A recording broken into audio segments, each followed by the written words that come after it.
السلام علیکم ورحمۃ اللہ وبرکاتہ۔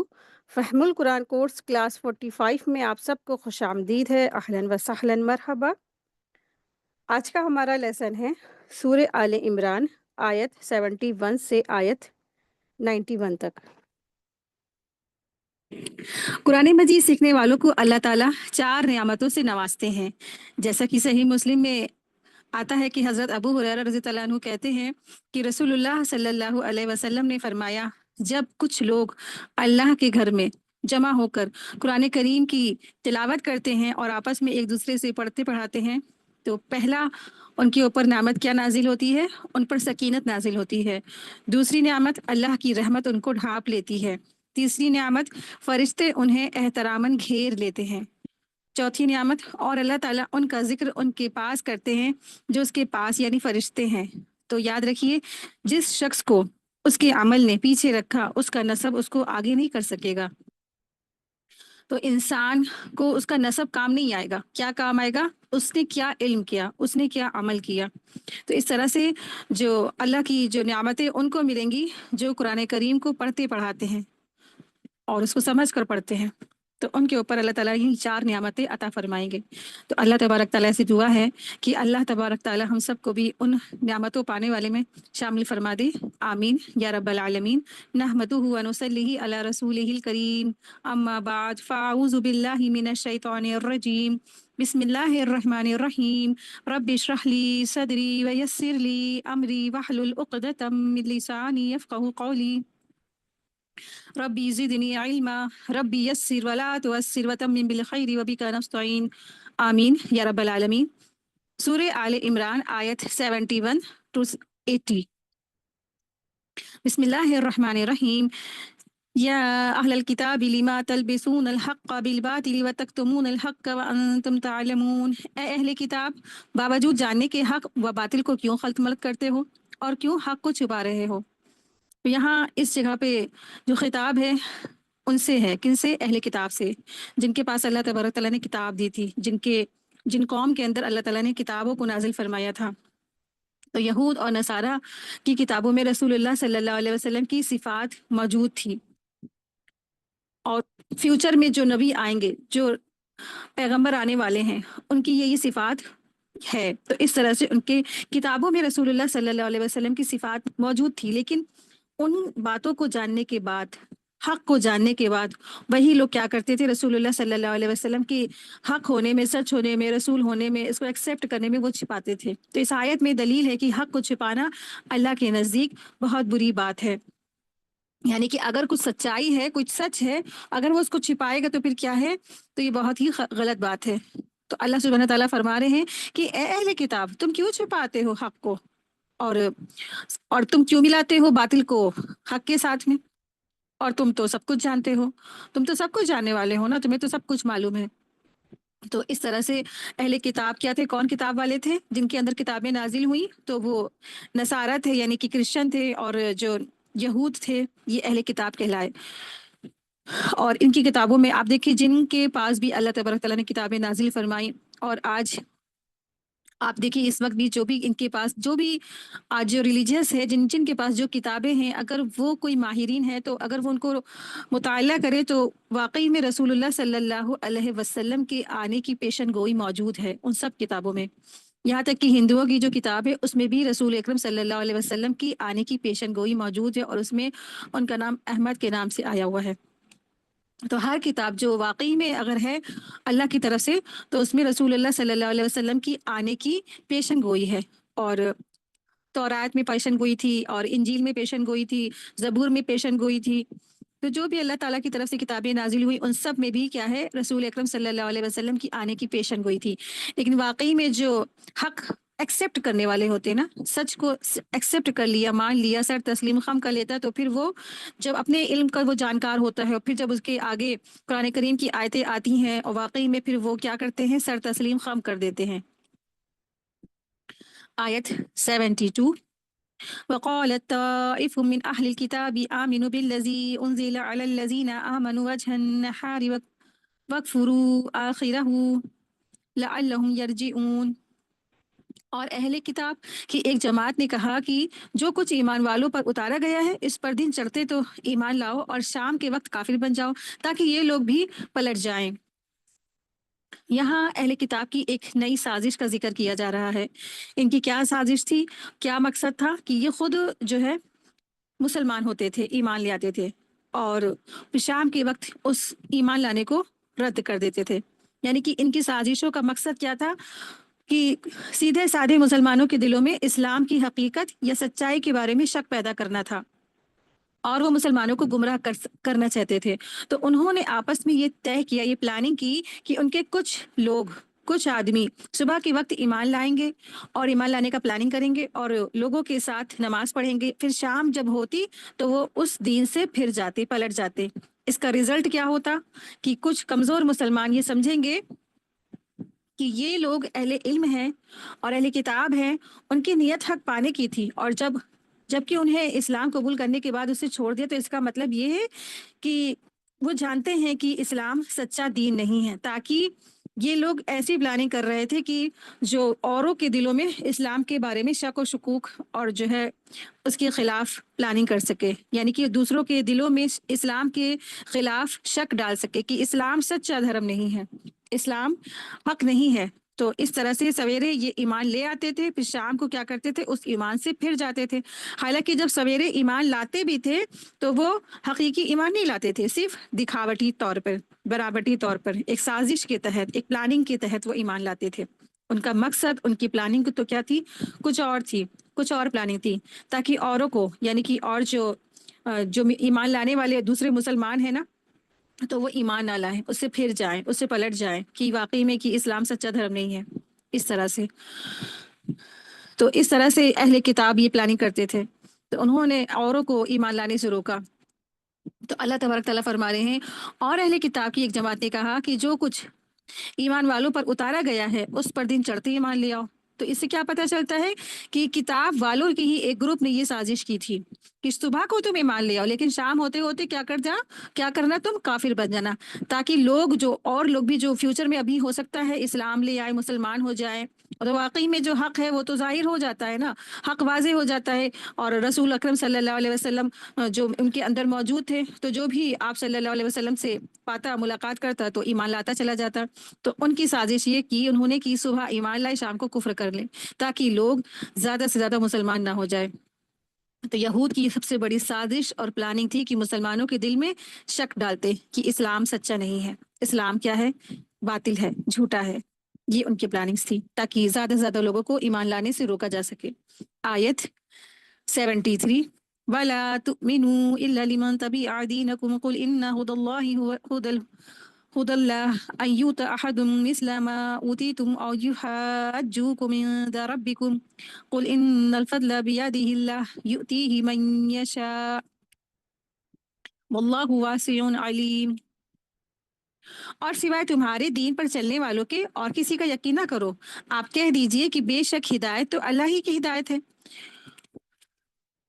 اور یہ بھی کہتے ہیں کہ اس بات کا بھی یقین نہ کرو کہ کوئی اس جیسا دیا جائے جیسا تم دیے گئے ہو، یا یہ کہ یہ تم سے تمہارے رب کے پاس سے جھگڑا کریں گے۔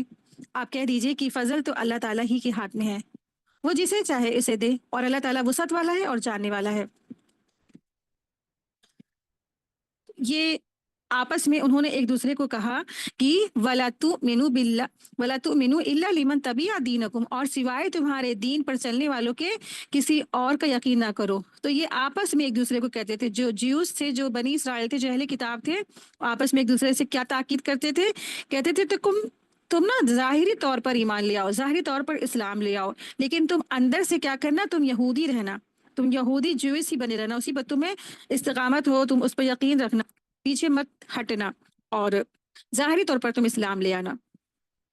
تو اللہ سبحانہ تعالیٰ فرما رہے ہیں، کہہ دیجئے کہ بے شک ہدایت تو اللہ ہی کے پاس میں ہے، وہی کیا ہے، حقیقی ہدایت ہے، اور تم جیسا اگر دیے گئے ہو یا کوئی اور تمہارے رب کے پاس جھگڑا کرے گا، کہ آپ کہہ دیجئے کہ فضل تو اللہ ہی تعالیٰ کا ہے۔ تو اس طرح سے یہود زبردست پلاننگ کرتے تھے، مسلسل ان کی پلاننگ کیا تھی کہ رسول اللہ صلی اللہ علیہ وسلم کے خلاف کام کرنا ہے، ان کو ان کے خلاف جو ہے لوگوں کو غلبہ لانا ہے، ان کے خلاف، دین کے خلاف، اسلام کے خلاف کیا کرنا ہے، ایک پلاننگ زبردست سازشیں کرنا ہے۔ اور اندر ہی اندر وہ ایک دوسرے کو یہ بھی تاکید کرتے تھے کہ نا تم واقعی میں تم لانا تو اگر اسلام تو اوپری طور پہ لانا، اندر سے تو تمہارے کیا ہوگا، تم خالی تم صرف اور صرف یہ ظاہر کرنا کہ تم جو ہے مسلمان ہو گئے ہو، لیکن اندر سے کیا رہو گے، تم یہودی ہو۔ اور واقعی میں جو ہدایت ہے نا وہ اللہ سبحانہ تعالیٰ کے ہاتھ میں ہے، تو اللہ تبارک تعالیٰ ہی فضل دینے والا ہے، جس کو اللہ تعالیٰ ہدایت دیتے وہ کیا ہے زبردست، اس کے لیے ایک بہت بڑی نعمت مل گئی ہے۔ قل ان الفضل بیاد اللہ، کہہ دیجئے کہ فضل تو سارا کا سارا اللہ ہی کے ہاتھ میں ہے، یوتی ہی من یشاء، وہ جس کو چاہتا ہے وہ اس کو عطا فرماتا ہے، اور اللہ تعالیٰ بڑی وسعت والا، بڑا علم والا ہے، تو جسے چاہتا ہے وہ اس کو دے دیتا ہے، جس کو چاہتا ہے وہ اس کو ترجیح دیتا ہے، جسے چاہتا ہے وہ چن لیتا ہے۔ پھر وہی فضیلت کی بات ہے کہ نا کہ اللہ سبحانہ و تعالیٰ کا فضل تو بہت وسیع ہے، لیکن اس فضل میں جس کو جتنا چاہتا ہے حصہ دیتا ہے، تو ہمیں کیا کرنا چاہیے، ناراض ہو جائیں کہ اللہ تعالیٰ آپ نے تو فلاں فلاں لڑکی کا تو جو نصیب بہت اچھا بنا دیا، اس کے تو نصیب میں ہر چیز لکھی ہوئی ہے، کہ بعض لڑکیوں کا نصیب تو بہت اچھا ہوتا ہے، ان کو ہر چیز ملتی ہے، ان کے یہاں تو کوئی چیز کی کمی نہیں ہوتی ہے، قسمت، دولت، خوبصورتی، عقل، نصیب، یہ سب کچھ اللہ تعالیٰ آپ نے دیا ہے نا۔ ایسی بعض لڑکیاں شکوہ شکایت بھی کرتی ہیں آپس میں، تو ایسا نہیں کرنا چاہیے۔ تو اللہ تعالیٰ سے اس طرح سے بات نہیں کرنی چاہیے کہ اللہ تعالیٰ آپ نے فلاں فلاں کو تو سب کچھ دے دیا اور مجھے کیا دیا، کچھ بھی نہیں دیا ہے۔ تو انسان کو کرنا کیا چاہیے، تو اللہ نے جو بھی دیا ہے تو اس پر شکر ادا کرنا چاہیے۔ اللہ تعالیٰ نے بعض کو بعض پہ فضیلت دی ہے، تو اس فضیلت کی تمنا نہیں کرنا چاہیے، اور نہ یہ دیکھے کہ دوسرے کے پاس کتنا زیادہ ہے اور تم دیکھو تمہارے پاس کیا ہے یا ہمارے پاس کیا، کچھ نہیں، تو اللہ کے پاس کیا ہے، تو اللہ سے اس کا فضل مانگنا کوئی اس میں گناہ نہیں ہے۔ اگر سامنے والے کی اگر ہم نے کوئی نعمت دیکھی ہے تو ہم اسے حسد نہیں کریں اور یہاں اللہ سے گیلے شکوے شکایت نہ کرنے لگ جائے، بلکہ اللہ نے جو سامنے والے کو جو دیا ہے نا اس پر ہمیں کیا کرنا ہے، اللہ سے اللہ کا فضل مانگنا ہے، اور جو سامنے والے کی نعمت ہے اللہ سے دعا کرے کہ اللہ تعالیٰ اس کی نعمتوں میں اور اضافہ عطا فرمائے۔ تو اللہم انی اسألک من فضلک العظیم، کہ اے اللہ میں تیرے عظیم فضل مانگتی ہوں، اور خاص طور پر یہ دعا اس وقت پڑھیں جب آپ کو کسی کی کوئی خوبی سے، بھلائی سے، کسی نعمت سے حسد یا رشک ہونے لگے، یعنی جب آپ کے دل میں کوئی بھی بات آئے کہ اس کے پاس کیوں ہے اور میرے پاس کیوں نہیں ہے، تو آپ کو فوراً اللہ تعالیٰ سے مانگنا چاہیے، اور اللہ تعالیٰ آپ بھی مجھے وہ دے دے جو اس شخص کے پاس ہے نا۔ جیسے زکریا علیہ السلام نے دعا کی تھی نا مریم علیہ السلام کے پاس بے موسم پھل آتے دیکھ کر کے، تو انہوں نے بھی دعا کی کہ اللہ جب تو بے موسم پھل مریم علیہ السلام کو دے سکتا ہے، تو بے موسم جب پھل دے سکتا ہے تو جس کی عمر نہیں ہے، جو بڑھاپے میں انسان پہنچ گیا ہے، تو اس کو تو اولاد بھی دے سکتا ہے۔ تو الحمدللہ ماشاء اللہ، اور اللہ سبحانہ تعالیٰ نے زکریا علیہ السلام کی دعا بھی قبول فرمائی، تو ان کو اللہ تعالیٰ نے دعا قبول فرمائی کہ چونکہ زکریا علیہ السلام کو یقین تھا کہ میرا رب سنے گا، تو جب بھی اللہ سے دعا کرے ساتھ میں یقین بھی ہونا چاہیے، کسی بھی طریقے کا کوئی بھی شک نہیں ہونا چاہیے، غفلت نہیں ہونی چاہیے، تو اللہ سے اللہ کا فضل ضرور مانگے۔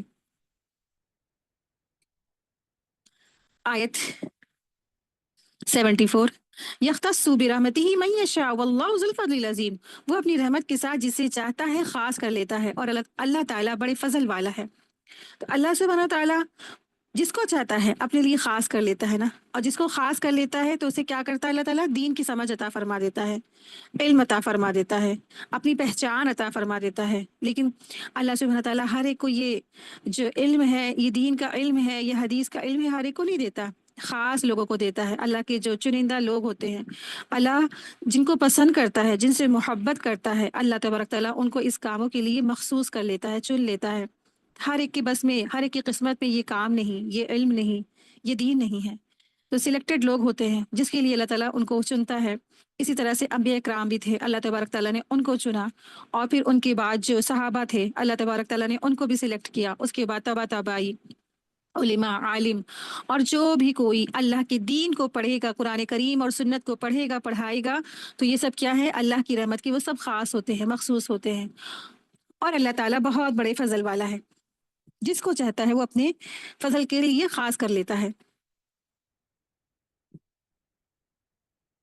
آیت 75، وَمِنْ أَهْلِ الْكِتَابِ مَنْ إِنْ تَأْمَنْهُ بِقِنْطَارٍ يُؤَدِّهِ إِلَيْكَ وَمِنْهُمْ مَنْ إِنْ تَأْمَنْهُ بِدِينَارٍ لَا يُؤَدِّهِ إِلَيْكَ إِلَّا مَا دُمْتَ عَلَيْهِ قَائِمًا ذَلِكَ بِأَنَّهُمْ قَالُوا لَيْسَ عَلَيْنَا فِي الْأُمِّيِّينَ سَبِيلٌ وَيَقُولُونَ عَلَى اللَّهِ كَذِبًا وَهُمْ يَعْلَمُونَ۔ بعض اہل کتاب تو ایسے ہیں کہ اگر انہیں تو خزانے کا امین بنا دے تو بھی وہ تجھ سے واپس کر دیں گے، اور ان میں سے بعض ایسے بھی ہیں کہ اگر تو انہیں 1 دینار بھی امانت دے تو تجھے ادا نہ کریں گے۔ ہاں یہ بات اور ہے کہ تو اس کے سر پر ہی کھڑا رہے، یا یہ کہ اس لیے کہ انہوں نے کہہ رکھا ہے کہ ہم پر تو جاہل یعنی غیر یہودی کے حق کا کوئی گناہ نہیں ہے، یہ لوگ باوجود جاننے کے اللہ تعالیٰ پر جھوٹ کہتے ہیں۔ یہاں پر اس آیت کریمہ میں یہود کی ایک اور جو ایک برائی تھی اس کے بارے میں ذکر ہو رہا ہے کہ ان کے اندر کیا تھا۔ وہ یہ سمجھتے تھے کہ یہود کے علاوہ ہم دوسرے جتنے بھی غیر یہود ہیں ان کا جو ہے مال ہڑپ لے یا رکھ لے، ہم پر کوئی بھی پکڑ نہیں ہے۔ لیکن اس میں بھی کیا تھے، کچھ لوگ ایماندار بھی ہوتے تھے۔ تو پچھلی آیتوں میں یہودیوں کی دینی خیانت کا ذکر تھا، اب ان کی مالی خیانت کا بھی ذکر ہو رہا ہے۔ اللہ تبارک تعالیٰ نے خبر دی ہے کہ ان میں سے کچھ ایسے ہوتے ہیں جن پر پورا بھروسہ کیا جا سکتا ہے، اور کچھ ایسے ہوتے ہیں جن پر 1 دینار کا بھی بھروسہ نہیں کیا جا سکتا ہے۔ عدی بن حاتم کا قول ہے، آیت میں امانت دار اہل کتاب سے مراد نصارہ اور خیانت کرنے والوں سے مراد یہود ہے۔ یہ یہود لوگوں سے کہتے تھے کہ امیین یعنی عربوں کا مال کسی بھی طرح سے لینا جائز ہے کیونکہ یہ لوگ مشرک ہیں، حالانکہ یہ سراسر جھوٹ ہے، اللہ تبارک تعالیٰ پر الزام ہے۔ اللہ تعالیٰ کبھی بھی کسی کو دوسرے کا مال لے لینے کو جائز قرار نہیں کرتا۔ اللہ کے رسول صلی اللہ علیہ وسلم نے فرمایا، جس نے کوئی مال حاصل کرنے کے لیے جھوٹی قسم کھائی وہ اللہ سے اس حال میں ملے گا کہ اللہ اس پر ناراض ہوگا۔ تو اس طرح سے یہ جو یہود تھے اپنے ہی فائدے کے لیے اپنے من مانی ہیلے بہانے بنا کر کے لوگوں سے کیا کرتے تھے، لوگوں کے ساتھ جھوٹ کرتے تھے، اور اپنی مرضی سے فتوی لگا کے اپنی مرضی سے اپنے من مانے طریقے سے ہیلے بہانے لگا کر کے دنیاوی فائدے اٹھا لیتے تھے۔ امی ہی نا یعنی کہ ان پڑھ لوگ ہیں، جاہل لوگ ہیں، تو اس سے مراد جو ہے عرب کے مشرکین ہیں، کیونکہ عرب کے جو مشرکین تھے ان کے درمیان کافی ٹائم تک کہ کوئی بھی رسول نہیں آیا تھے۔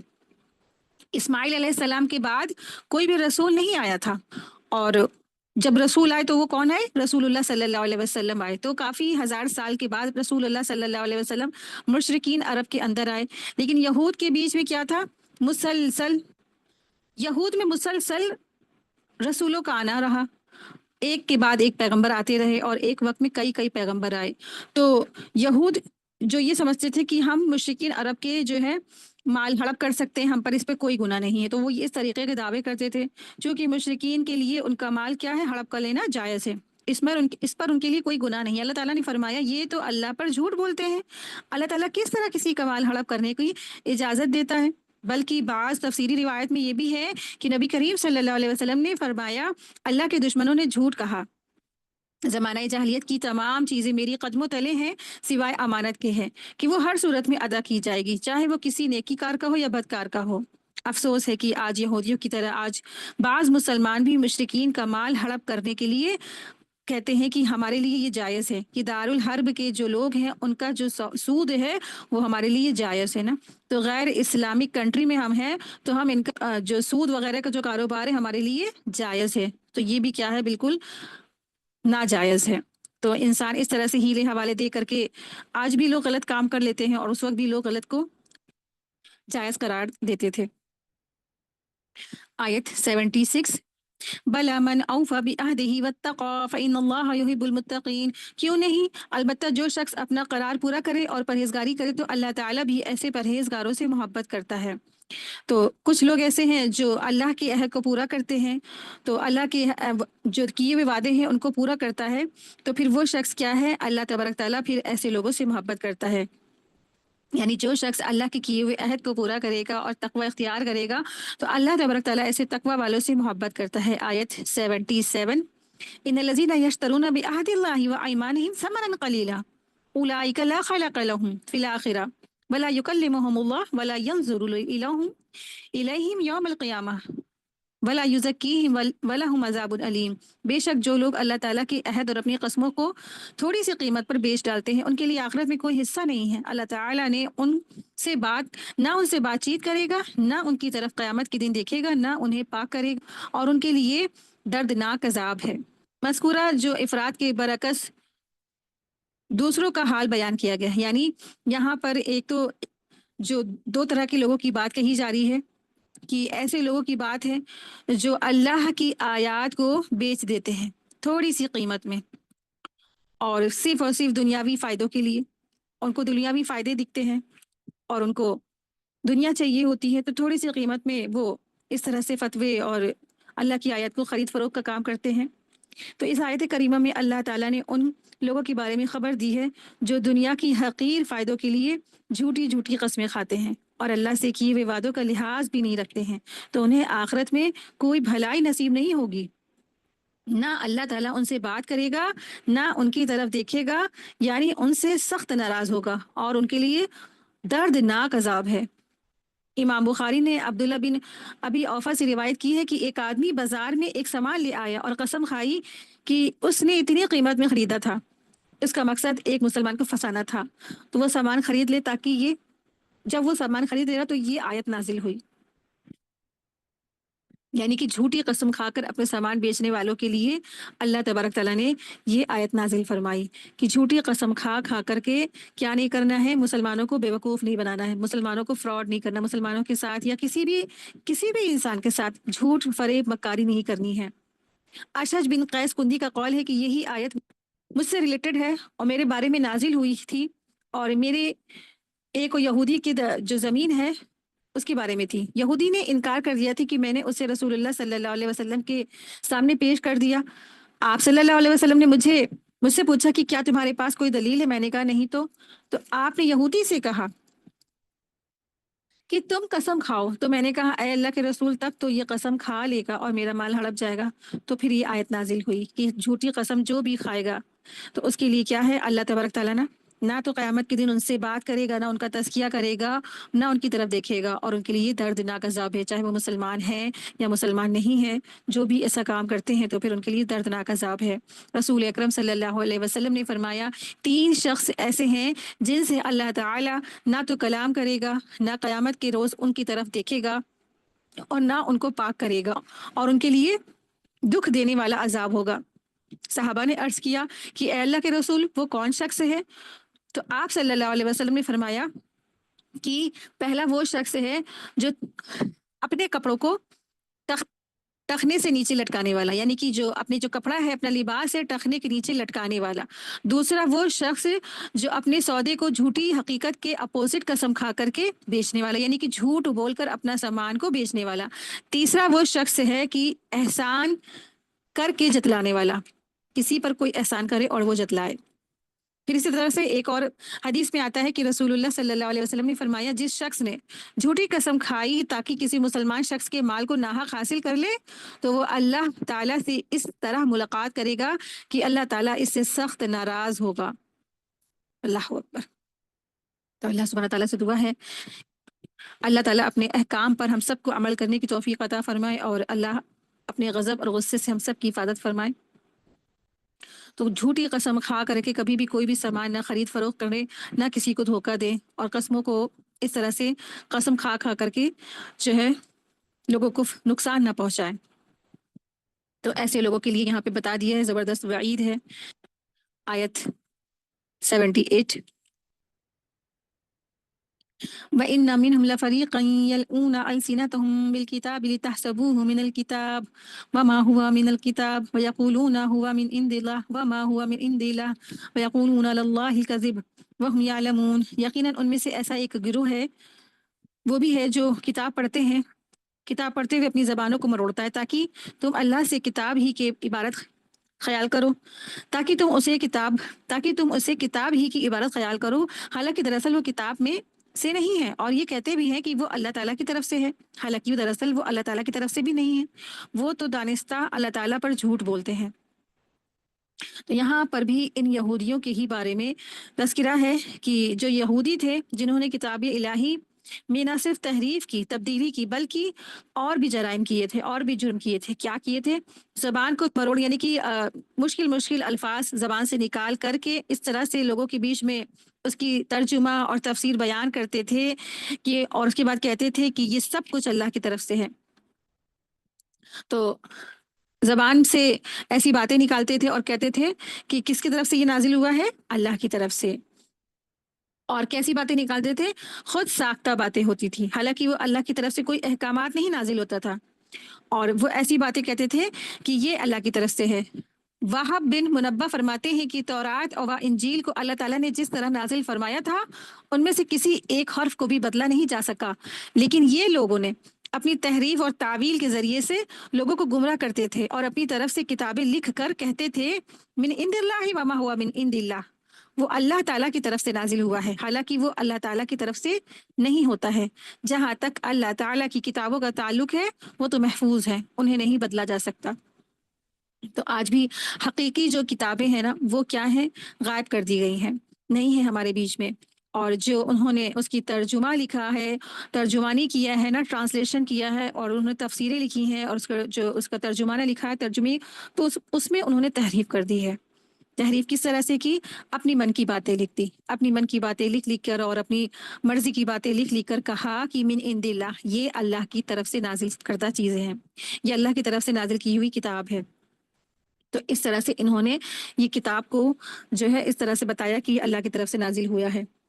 تو اللہ سبحانہ تعالیٰ فرما رہے ہیں کہ کچھ ایسا گروہ ہے جو کتاب کو پڑھنے والے ہیں اور اپنی زبانوں کو مروڑتے ہیں تاکہ تم اسے کتاب کی عمارت خیال کرو، لیکن وہ کیا ہے؟ وہ اللہ کی طرف سے وہ نازل کرتا کتاب نہیں ہے، وہ تو اللہ تعالیٰ کی طرف سے ہے ہی نہیں، اور اس طرح سے وہ اس کتاب کو کہتے ہیں کہ یہ اللہ کی طرف سے ہے۔ تو یہ دراصل کیا ہے؟ یہ سراسر اللہ کی طرف سے جو یہ کہہ رہے ہیں یہ جھوٹ ہے، جو کہہ رہے ہیں کہ اللہ کی طرف سے یہ کتاب، یہ بات دراصل سراسر جھوٹ ہے۔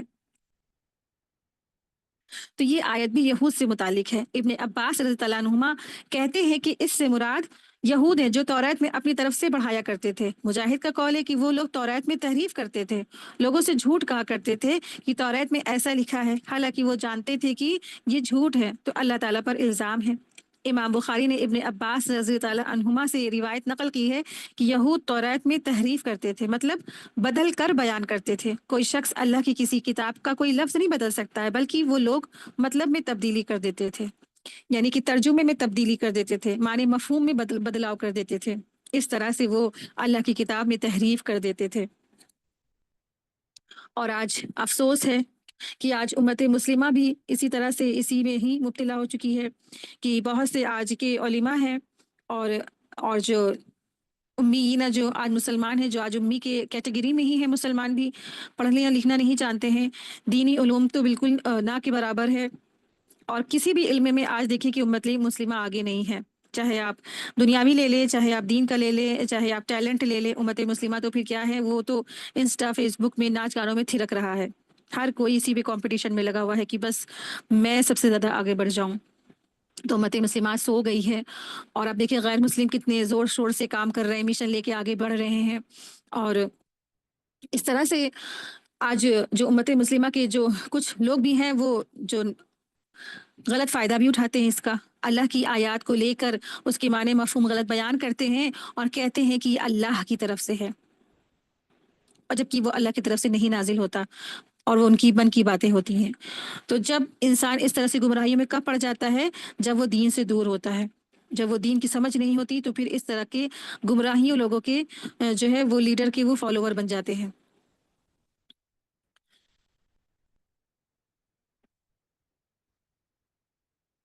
تو اس طرح کے جو لیڈر ہیں ان سے بچنا چاہیے انسان کو، اور جو اس طرح کے جو ان کی من مانی بات بتاتے ہیں نا، تو اس کے لیے ہم کیسے سمجھیں گے کہ یہ جو لیڈر ہے غلط بات بتا رہا ہے، کہ ہم کیسے جانیں گے؟ تو آپ دیکھیں کہ قرآن کریم جب بھی آپ کو کوئی جب قرآن سے جوڑتا ہے تو اس کی نشانی یہی ہے کہ وہ آپ کو اللہ سے جوڑے، اللہ سے تعارف کرائے، اللہ کی پہچان کرائے، اور اللہ کی معرفت کرائے، اور حدیث اور قرآن سنت سے آپ کو بات بتائے، تو یہ سمجھ لیجیے کہ یہ صحیح ہے۔ اور اسے ہٹ کر الگ غلط باتیں بتا رہا ہے، کچھ بھی دلیل نہیں ہے، بغیر دلیل کی بات بتائی جا رہی، سمجھائی جا رہی، تو پھر اور وہ جو شخص ہے آپ کو اپنے سے جوڑ رہا ہے، اپنی تعریف بتاتا ہے، اپنے بارے میں صرف بتاتا ہے، صرف اپنی تعریف، اور حدیث کا بھی کوئی ذکر نہیں، کچھ بھی نہیں، کوئی بات ہے تو ان اوتھینٹک ہے، اور وہ چاہتا ہے کہ بس میری ہی واہ واہی کی جائے اور میرے آگے جھکا جائے، سجدہ کیا جائے اس طرح سے، تو سمجھ لیجیے کہ بہت زبردست یہ گمراہ فرقہ ہے۔ تو آج بھی بہت سارے لوگ ایسے ہیں جو گمراہ ہو چکے ہیں، اللہ سبحانہ تعالیٰ ان کو ہدایت عطا فرمائے۔ تو کافی فتنہ پھیلا ہوا ہے آج بھی، اور اس وقت بھی اس طرح سے پھیلا تھا۔ آپ دیکھیں کہ بہت سے لوگ ایسے جنہوں نے خود سے کتابیں لکھی، اور یہاں تک کہ تلسی داس نے اور یہ جو رامچرت مانس لکھا، جو جو بھی کتابیں لکھی، سب نے اپنے ہاتھوں سے لکھی، اور ایسی کتابیں لکھی کہ جو پڑھنے والے ہوئے اور جو پڑھنے والے تھے انہوں نے کتابیں جب پڑھی تو ان کے جو کیریکٹر تھے ان کو واقعی میں انہوں نے بھگوان کا درجہ بھی دے دیا، حالانکہ وہ اللہ کی طرف سے نہیں تھا، اللہ کی طرف سے تو نہیں تھا نا، لکھنے والا کون تھا؟ ایک انسان، اس نے ایسا لکھا، اور جو پڑھنے والے تھے انہوں نے کیا کیا؟ پڑھنے والوں نے جو اس کے کیریکٹر تھے رام اور سیتا، ان کو بھگوان کا درجہ دے دیا، حالانکہ وہ کیا تھے؟ وہ کچھ بھی نہیں تھے، ایک معمولی انسان تھے نا۔ اسی طرح سے جو ہے یہود کے علماء تھے، انہوں نے بھی اسی طرح سے کیا کہ اللہ کی طرف سے نہ نازل ہوا، اور انہوں نے کیا کیا؟ کہا یہ اللہ کی طرف سے ہے۔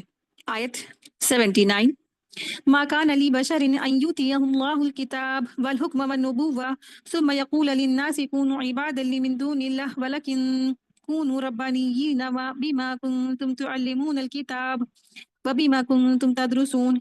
کسی ایسے انسان کو جسے اللہ تعالیٰ کتاب و حکمت اور نبوت دے، یہ لائق نہیں ہے کہ پھر بھی وہ لوگوں سے کہے کہ تم اللہ تعالیٰ کو چھوڑ کر میرے بندے بن جاؤ، بلکہ وہ تو کہے گا کہ تم سب کے سب ربانی بن جاؤ، تمہارے کتاب سکھانے کے باعث اور تمہارے کتاب پڑھنے کے سبب۔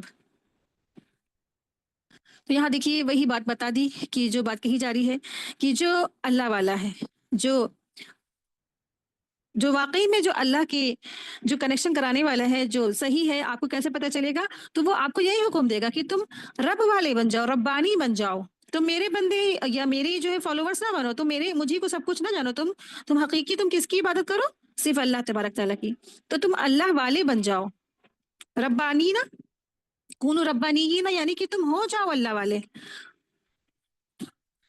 حضرت عیسیٰ علیہ السلام پر جو الزام لگایا گیا نا، اس کے بارے میں یہ بتایا جا رہا ہے کہ اس آیت کریمہ میں نصارہ کی اور نصرانیوں کی خاص طور سے تردید کی ہے، جو حضرت عیسیٰ علیہ السلام کے بارے میں الزام لگایا کرتے تھے اور کہتے تھے کہ انہوں نے، یعنی عیسیٰ علیہ السلام نے اپنے ماننے والوں کو اپنی عبادت کا حکم دیا تھا۔ اس طرح سے جو یہود تھے وہ انبیاء پر غلط الزام لگاتے تھے ہمیشہ۔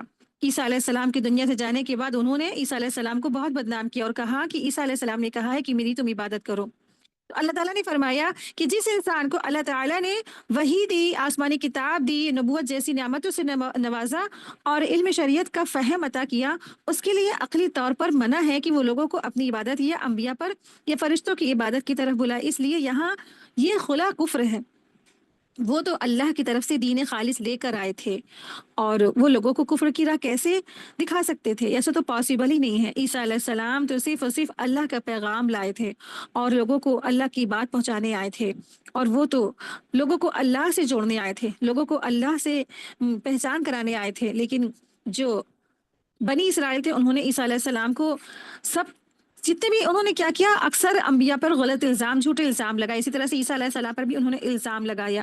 تو یہ جو قرآن مجید کی آیتیں نازل ہوئی تو اس طرح سے عیسیٰ علیہ السلام کے اوپر جو لگے ہوئے الزام کیا ہو گئے؟ ہٹ گئے، ختم ہو گئے، اور عیسیٰ علیہ السلام کی تزکیہ ہو گیا۔ عیسیٰ علیہ السلام پہ جو بھی الزام لگائے تھے ان سب کو اللہ تعالیٰ نے ان سب سے عیسیٰ علیہ السلام کو صاف صاف واضح کر دیا اور ان کو بری و ذمہ کر دیا ان کے الزامات سے، کہ عیسیٰ علیہ السلام دراصل کیا تھے؟ ایک ہیومن بینگ تھے، اہل بشر تھے۔ اس آیت کریمہ میں بشر کا جو لفظ اشارہ کرتا ہے کہ حضرت عیسیٰ علیہ السلام کیا تھے؟ ایک انسان تھے جنہیں اللہ تعالیٰ نے نوازا تھا۔ وہ معبود کیسے ہو سکتے ہیں؟ وہ معبود نہیں ہو سکتے ہیں نا۔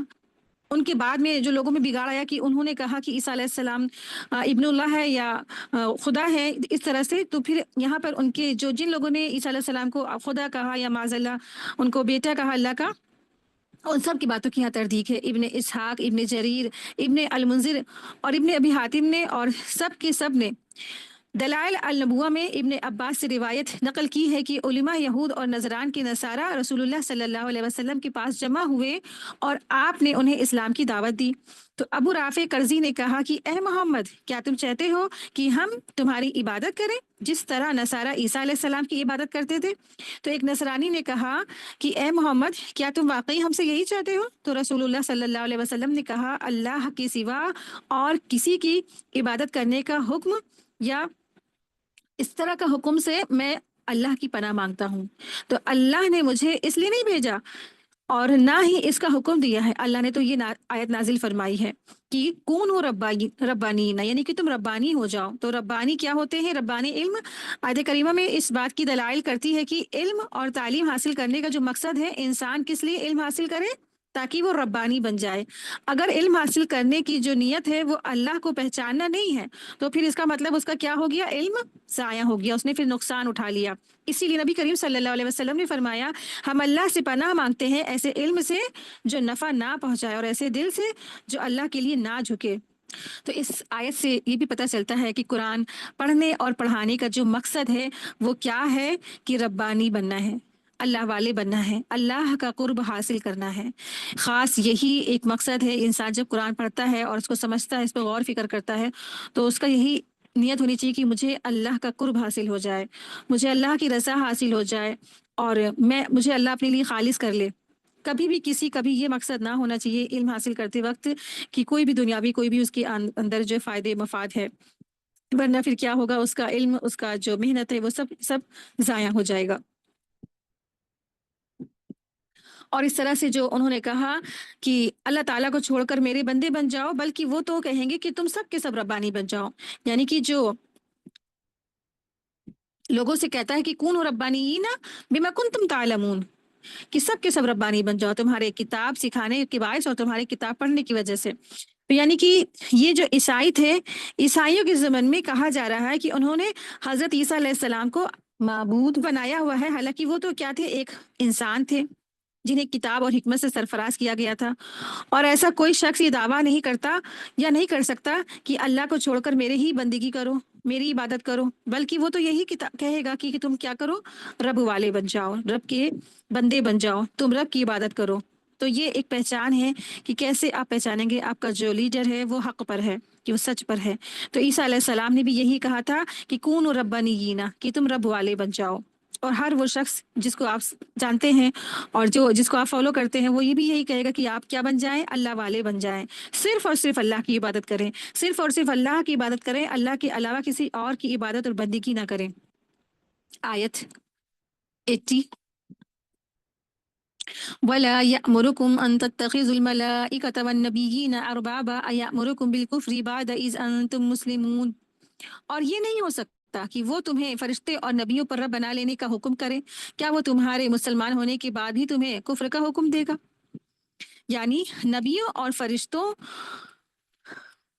یا کسی اور کو رب والی صفات کا حامل بنا دینا، یہ کیا ہے؟ کفر ہے۔ یعنی کہ جیسے اللہ کے اندر صفات ہے نا، کہ جو اللہ تبارک تعالیٰ کے 99 نام ہیں، ان کی جو صفات کے برابر کسی اور کو ٹھہرا دینا، یا کسی فرشتے کو یا کسی انبیاء کو یا کسی بشر یعنی کسی انسان کو، تو پھر یہ دراصل کیا؟ اس نے کفر کیا۔ تو یہ کفر کی کیٹیگری اور شرک کی کیٹیگری ہے۔ تو اس آیت کی شان نزول میں یہ کہا گیا ہے کہ یہودیوں اور عیسائیوں نے جمع ہو کر نبی کریم صلی اللہ علیہ وسلم سے کہا کہ کیا آپ چاہتے ہیں کہ ہم آپ ہی کی طرح آپ کی اس طرح عبادت کریں یا پرستش کریں جس طرح عیسائی حضرت عیسیٰ علیہ السلام کی کرتے ہیں؟ تو آپ صلی اللہ علیہ وسلم نے فرمایا، میں اللہ کی پناہ مانگتا ہوں اس بات سے کہ ہم اللہ کو چھوڑ کر کسی اور کی عبادت کریں یا کسی اور کو اس چیز کو حکم دیں۔ اللہ نے مجھے نہ اس لیے بھیجا ہے اور نہ اس کا حکم دیا ہے، اس پر یہ آیت نازل ہوئی ہے۔ تو اللہ سبحانہ تعالیٰ فرما رہے ہیں، اور یہ نہیں ہو سکتا کہ وہ تمہیں فرشتوں اور نبیوں کو رب بنا لینے کا حکم کرے، کیا وہ تمہارے مسلمان ہونے کے بعد تمہیں کفر کا حکم دے گا؟ یعنی کہ جو الزام لگائے تھے انہوں نے عیسیٰ علیہ السلام پر اور پھر رسول اکرم صلی اللہ علیہ وسلم پر، تو پھر اللہ سبحانہ تعالیٰ یہاں پر واضح فرما رہے ہیں کہ نہ تو عیسیٰ علیہ السلام ہی ایسا کہہ سکتے ہیں، نہ کوئی بھی پیغمبر اس طریقے سے کہہ سکتا ہے، نہ رسول اللہ صلی اللہ علیہ وسلم کہہ سکتے ہیں، بلکہ وہ کیا ہے؟ وہ تو یہی کہیں گے کہ تم ہو جاؤ ربانیین، کہ تم ہو جاؤ اللہ والے۔ نہ تو تم کسی فرشتے کی عبادت کرو، نہ تو تم کسی پیغمبر کی عبادت کرو، نہ تو تم کسی بشر کی عبادت کرو، نہ تم کسی ایسے شخص کو ہی بہت حد سے زیادہ تعریف کرو۔ تو تم کس کی عبادت، تم کس کی تعریف، تم کس کی بندگی، تم کس کی حمد و ثنا کرو گے؟ صرف اور صرف اللہ کی۔ اور اگر تم نے ایسا کیا تو پھر کیا ہے؟ تو تم نے کفر کیا۔ تم نے اگر اللہ کو چھوڑ کر اور غیروں کی عبادت کی، تم نے اللہ کو چھوڑ کر اپنے علماء کی اس طرح بات مانی کہ ان کے حرام کو حرام اور حلال کو حلال جانا، پھر تم نے تو پھر کیا کیا؟ اس طرح سے پھر تم نے شرک کر دیا۔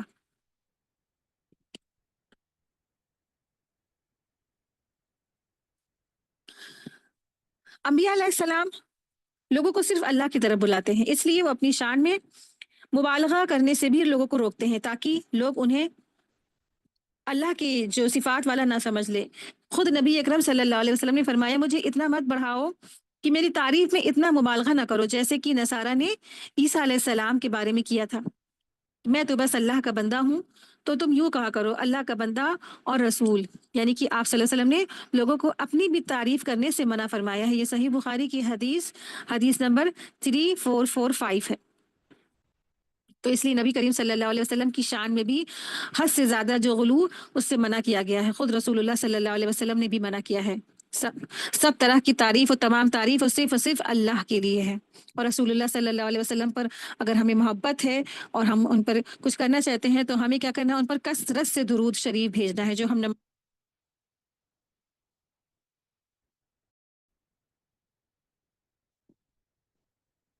آیت نمبر 81۔ بسم اللہ الرحمن الرحیم۔ اور جب اللہ نے پیغمبروں سے عہد لیا تھا کہ اگر میں تم کو کتاب اور حکمت عطا کروں، پھر تمہارے پاس کوئی رسول آئے جو اس کتاب کی تصدیق کرے جو تمہارے پاس ہے، تو تم اس پر ضرور ایمان لاؤ گے اور ضرور اس کی مدد کرو گے۔ اللہ نے ان پیغمبروں سے کہا تھا کیا تم اس بات کا اقرار کرتے ہو اور میری طرف سے دی ہوئی یہ ذمہ داری اٹھاتے ہو؟ تو انہوں نے کہا تھا ہاں ہم اقرار کرتے ہیں۔ اللہ نے کہا تو پھر گواہ بن جاؤ اور میں بھی تمہارے ساتھ گواہی میں شامل ہوں۔ آخری نبی پر ایمان بہت ضروری تھا۔ تو اس آیت میں نجران کے جو نصارہ کا جواب ہے، اس لیے کہ اللہ تعالیٰ نے حضرت آدم علیہ السلام سے لے کر حضرت عیسیٰ علیہ السلام تک ہر نبی سے یہ عہد لیا کہ جب بھی کوئی نیا رسول آئے گا جو پچھلے انبیاء کی تصدیق کر رہا ہوگا، تو پچھلے نبی اور اس کے ماننے والے پر لازم ہوگا کہ اس پر ایمان لے آئے اور اس کی مدد کرے۔ اسی لیے تمام انبیاء نے اس کا اقرار کیا اور اس اقرار کے گواہ بنے، اور اللہ نے بھی گواہی دی۔ تو اس عہد نامے کا جو ریکوائرمنٹ تھا وہ یہی تھا کہ جب محمد مصطفیٰ صلی اللہ علیہ وسلم دنیا میں تشریف لائے تو وہ تمام لوگ جو حضرت موسیٰ اور حضرت عیسیٰ علیہ السلام کے فالوور تھے ان پر ایمان لے آتے۔ اس لیے اب اگر کوئی شخص حضرت محمد صلی اللہ علیہ وسلم کی اتباع نہیں کرتا ہے، پیروی نہیں کرتا ہے، تو وہ فاسق ہے، اللہ کا نافرمان ہے، اس نبی کو جھٹلانے والا ہوگا جس کی محبت کا دم بھر رہا ہے، جس پر وہ ایمان لانے کا دعویٰ بھی کرتا ہے۔ اور اگر نجران کے جو نصارہ بھی حضرت عیسیٰ علیہ السلام پر ایمان کا دعویٰ کرتے ہیں اور محمد صلی اللہ علیہ وسلم پر ایمان نہیں لاتے، تو وہ بھی کیا ہیں، اپنے دعوے میں جھوٹے ہیں۔ یعنی اللہ تعالیٰ نے جیسے عالم ارواح میں سارے کے سارے انسانوں کو پیدا کر کر سارے انسانوں سے یہ ایک وعدہ لیا تھا کہ تم دنیا میں جا کر کے کس کی عبادت کرو گے نا، تو سارے عالم ارواح کی روحوں نے یہی کہا تھا کہ ہم صرف اور صرف رب آپ کی عبادت کریں گے، اے اللہ ہم صرف آپ کی عبادت کریں گے۔ تو اسی طرح سے اللہ تبارک تعالیٰ نے تمام انبیاء سے ایک خصوصی عہد لیا تھا کہ اگر تمہارے بعد کوئی نبی بھیجا جائے تو اس کی تصدیق بھی کرنا اور تم اس کی مدد بھی کرنا، اور یہ عہد انبیاء کے واسطے سے ان کی امتوں سے بھی لیا گیا، یعنی کہ ہر پیغمبر اپنے بعد آنے والے پیغمبر کی پیشن گوئی فرماتے تھے۔ رسول اللہ صلی اللہ علیہ وسلم چونکہ آخری نبی تھے، اس لیے آپ صلی اللہ علیہ وسلم نے گزشتہ آیت کی تصدیق بھی فرمائی ہے۔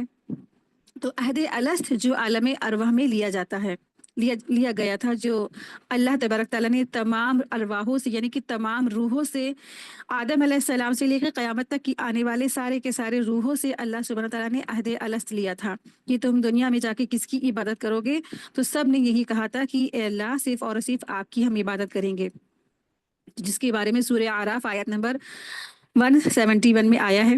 تو اللہ تعالیٰ نے تمام انسانوں سے اس طرح سے عہد لیا تھا، اور مفسرین کی رائے ہمیں یہ بھی ملتی ہے کہ ایک عہد تو وہ ہے جو اہل کتاب سے لیا گیا ہے کہ تمہارے پاس جو بھی کتاب ہو، تمہارے پاس کتاب جو ہے اور اس میں جو اللہ کے رسول صلی اللہ علیہ وسلم کی آنے کی جو پیشن گوئی ہے، اور اس طرح سے تمہارے پاس جو رسول اللہ صلی اللہ علیہ وسلم کی آنے کے بارے میں جو تمہارے رسول نے بتایا ہے، تمہیں کیا کرنا ہے، جب رسول آئے تو تمہیں ان کی مدد کرنی ہے، ان پر ایمان لانا ہے اور ان کا ساتھ دینا ہے۔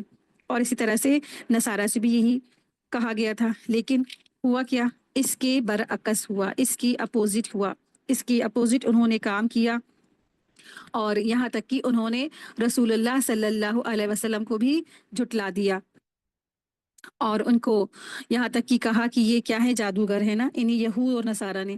حضرت ابی بن ابی طالب اور ابن عباس رضی اللہ تعالیٰ عنہ سے روایت ہے کہ اللہ تعالیٰ نے جب کسی نبی کو مبعوث کیا تو اس سے یہی عہد لیا کہ اگر اللہ نے اس کی زندگی میں محمد صلی اللہ علیہ وسلم کو مبعوث کیا تو وہ محمد پر ایمان لائے گا اور ان کی مدد کرے گا۔ اسی طرح ہر نبی کو یہی حکم ہوا تھا کہ وہ اپنی امت سے اس بات کا عہد لے گا کہ اگر نبی کریم صلی اللہ علیہ وسلم مبعوث ہوئے تو ان کو کیا کرنا ہے، وہ اگر زندہ ہیں تو پھر ان کو ان پر ایمان لانا ضروری ہے اور وہ ان کی مدد بھی کریں گے۔ یہ اس طرح سے ان سے عہد لیا گیا تھا۔ آیت 82، اس کے بعد بھی جو لوگ ہدایت سے منہ موڑ لیں گے تو ایسے لوگ نافرمان ہیں، یعنی جو لوگ بھی اللہ کے احکامات کو جانتے بوجھتے اس کو سمجھ میں آ گیا کہ واقعی میں یہ رسول صلی اللہ علیہ وسلم سچے رسول ہیں، ان کے دلوں نے گواہی دے دی لیکن ان کی زبانوں نے انکار کر دیا۔ فمن تولی بعد ذالک فاولئک هم الفاسقون، تو بے شک جو لوگ ایسے منہ موڑنے والے ہیں حق جاننے کے بعد، حق سمجھنے کے بعد، اور تو پھر کیا ہے، ایسے ہی لوگ فاسق ہیں، نافرمان ہیں۔ تو فاسق اس شخص کو کہتے ہیں جو نافرمانی کی حد میں بڑا ہوا ہو، نافرمانی میں حد سے بڑھ جائے۔ فاسق نافرمانی کرنے والا، عہد شکنی کرنے والا، اطاعت کے دائرے سے باہر نکل جانے والا یا بغاوت کرنے والا۔ فاسق وہ شخص ہے جو اللہ تعالیٰ کا نافرمان ہو اور اللہ تعالیٰ سے کیے ہوئے عہد کو توڑنے والا ہو اور باغی ہو اور اطاعت نہ کرنے والا ہو۔ تو اس طرح سے جو یہ لوگ ہیں اللہ کی اطاعت نہ کرنے والے لوگ، اللہ کی نافرمان لوگ، ایسے ہی لوگ کیا ہیں، وہ فاسق ہیں۔ آیت 83، اب کیا یہ لوگ اللہ کے دین کے علاوہ کسی اور دین کی تلاش میں ہیں؟ حالانکہ آسمان اور زمین میں جتنی مخلوقات ہیں ان سب نے اللہ کے آگے گردن جھکا رکھی ہے، خوشی سے اور جو کچھ مجبور ہو کر، اور اسی کی طرف سے وہ سب لوٹائے جائیں گے۔ یعنی اللہ سبحانہ تعالیٰ فرما رہے ہیں کہ اب کیا یہ لوگ اللہ کے دین کے علاوہ کسی اور دین کی تلاش میں ہیں؟ یعنی اللہ کا جو دین ہے، اسلام ہے نا، اور یہی حق ہے، یہی سچ ہے۔ تو اللہ کے دین کے علاوہ جتنے بھی دنیا میں ادیان ہیں وہ سب کے سب کیا ہے، باطل ہیں۔ اور اگر کوئی اللہ کے دین کو چھوڑ کر کسی اور دین کی تلاش میں ہے تو پھر وہ کیا ہے، وہ دراصل فاسق ہے۔ حالانکہ اللہ سبحانہ تعالیٰ فرما رہے ہیں آسمان اور زمین میں جو کچھ بھی ہے وہ سب اللہ کی کیا ہے، اطاعت گزار ہیں، تو کرے یا کرہا سے کرے، یعنی کہ خوشی سے کرے یا کراہت کے ساتھ کرے، سب کے سب کیا ہے، وہ سب کے سب مسلمان ہیں، انہوں نے اللہ کی اطاعت میں لگا رکھا اپنے آپ کو۔ تو اللہ کی اطاعت گزار، اللہ کے آگے جو مسلمان ہیں، جنہوں نے اپنی گردنوں کو جھکا رکھا ہے، جنہوں نے اپنے آپ کو اللہ کے آگے سلب کر رکھا ہے، یعنی کہ اپنے آپ کو فرما برداری میں اللہ کے آگے سرنڈر کر رکھا ہے، تو آپ دیکھیں کہ کائنات کی ہر ایک چیز اللہ کے آگے سلم کیے ہیں، سپرد کیے ہوئے ہیں، سرنڈر کیے ہوئے ہیں۔ اور انسانوں میں سے بھی کچھ لوگ سرنڈر کیے ہوئے ہیں، لیکن کچھ لوگ جو ہیں وہ اللہ کے نافرمان ہیں، کچھ جنات اور کچھ انسان۔ باقی اللہ کی فرشتے، اللہ کی کائنات کا ذرہ ذرہ ہر چیز کیا ہے، مسلمان ہیں۔ مسلمان یعنی کہ سپرد کر دینے والا، سرنڈر کر دینے والے ہیں، سب کے سب اسلام پر ہیں، وہ لوگ سب مسلمان ہیں۔ لیکن کچھ جو شخص ہیں، کچھ جو لوگ ہیں، وہ کیا ہے، اللہ کی نافرمانی کرتے ہیں۔ تو پوری کائنات کا دین کیا ہے، اسلام ہے، مسلمان ہے، یعنی پوری کائنات اللہ کے آگے جھکی ہوئی ہے، پوری کائنات اللہ تعالیٰ کی فرما برداری کر رہی ہے، ہر کسی نے اللہ کے آگے اپنے سر کو تسلیم کر رکھا ہے۔ کائنات کی ہر چیز، زمین، آسمان، چاند، سورج، ستارے، سیارے، فرشتے، ہوائیں، گرج، چمک، چاند اور درخت، شجر، حجر، ہر چیز اللہ کی اطاعت میں لگی ہوئی ہے۔ چھوٹی سی مثال دیکھیں کہ اللہ نے سورج کو جس کام پہ لگا رکھا ہے، سورج اسی کام پہ بالکل رائٹ ٹائم نکل آتا ہے، ایک لمحہ بھی نہ پیچھے ہٹتا ہے نہ آگے بڑھتا ہے۔ پھر اسی طرح سے جو چاند ہے وہ بھی ایک دم رائٹ ٹائم پر نکل آتا ہے۔ پھر اسی طرح سے جو بارش ہے، اللہ نے جب بھی اس کو وقت دیا ہے جہاں جہاں برسنے کا، وہ برس جاتا ہے۔ پھر اسی طرح سے زمین میں جانے والا جو بیج ہے، اللہ کے حکم سے بالکل رائٹ ٹائم نکل آتا ہے۔ اس کے اوپر نکلنے والے جو پھل ہیں، جو فروٹس ہیں، وہ بھی اپنے ہی ٹائم پر نکلتے ہیں اور پک بھی جاتے ہیں اور میٹھے بھی ہو جاتے ہیں نا۔ آپ سوچیں کہ اگر ہم نے ایک درخت بھی لگایا ہے آم کا اور اس میں پھل نہ نکلے تو کیا کسی انسان کے بس کی بات ہے کہ اس پہ پھل اگا دے؟ یہ تو اللہ کے تابع دار ہیں سارے کے سارے کائنات، اور یہ سارا کا سارا کام ہو رہا ہے کس کے حکم سے؟ اللہ کے حکم سے۔ اور ہر چیز نے اللہ کے آگے اپنے آپ کو سرنڈر کر رکھا ہے، ہر چیز اپنے کام پہ لگی ہوئی ہے۔